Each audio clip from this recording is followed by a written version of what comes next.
What's up, guys? Welcome to your 157th Android tutorial for the new Boston. Again, we're working with the XML parsing, kind of boring stuff like that. But just to show you guys an example, we're going to set up our parser within this tutorial, or at least part of it, and we'll add to it as we go within the next few tutorials. So, we created, this full URI with the help of our string builder to match our city and state, which is what we're going to need when working with the Google Weather API.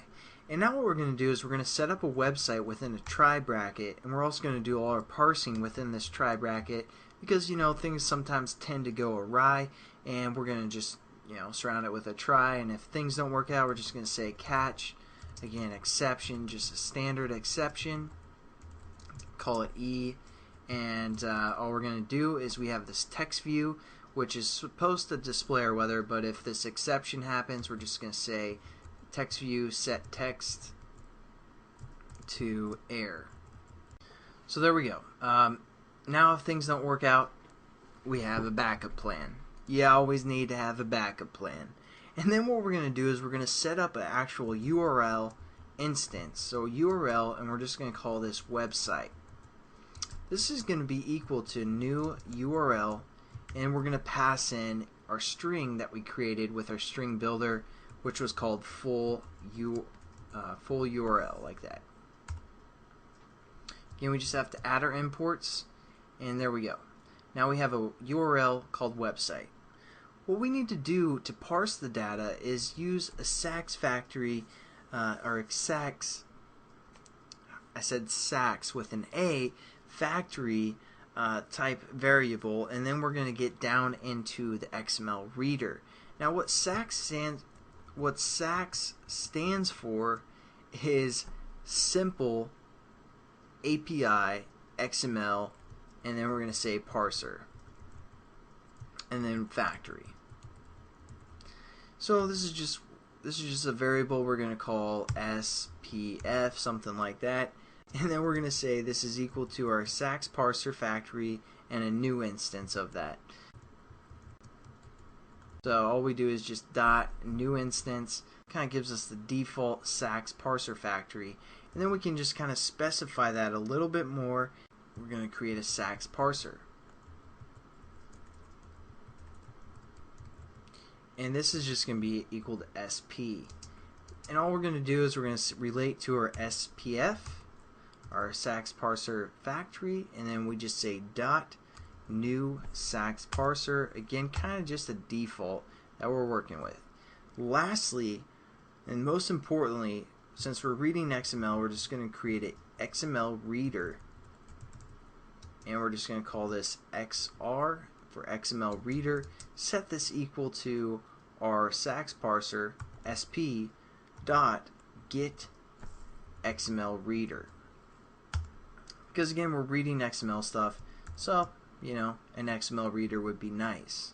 And you might just want to leave a comment, even though whatever. We're just going to say getting XMLReader to parse data. Just a reminder, because you're like SAXParserFactory, SAXParser, XMLReader, what's going on? But it's pretty simple if you guys just kind of think of it for a second. It's just kind of the default SAXParserFactory, and then we get a new instance of the SAXParser, and then we just get the XMLReader. It's all coming from the same thing, which actually comes from the SAXParserFactory class. So there we go. We have our XMLReader, and then what we're going to do is we're going to use our handle, which we called handling XML stuff.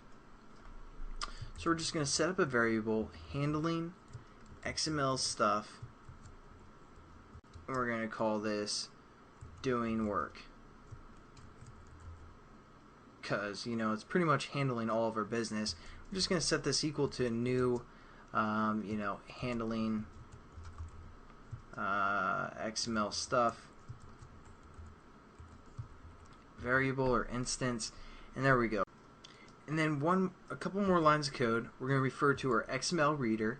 Then we're just going to say dot set content handler.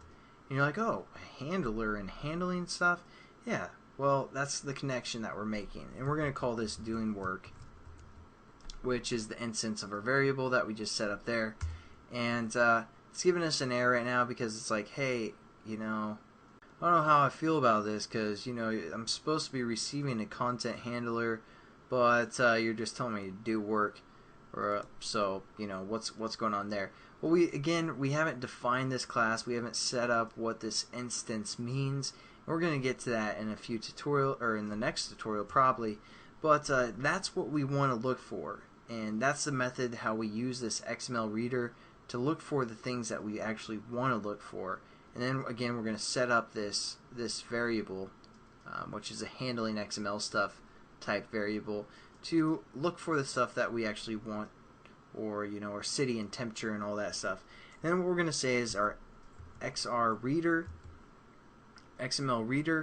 dot parse, and then as you can see, it takes some sort of an input, and what we're going to do is we're going to say new input source, and we're going to refer to our website or URL, and then dot OpenStream.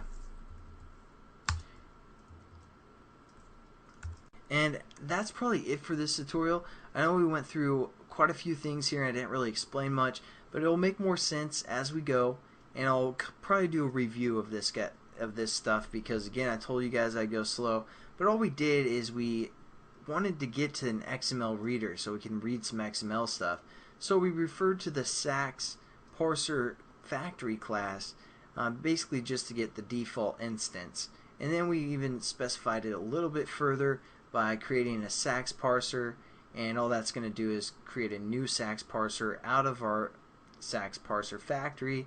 And then we wanted to get to this XML reader, which again we just specified a little bit more specifically, that we wanted to get the XML reader, and then we're going to use that reader to look for the things that we want to look for, and then we're going to parse that data from this website.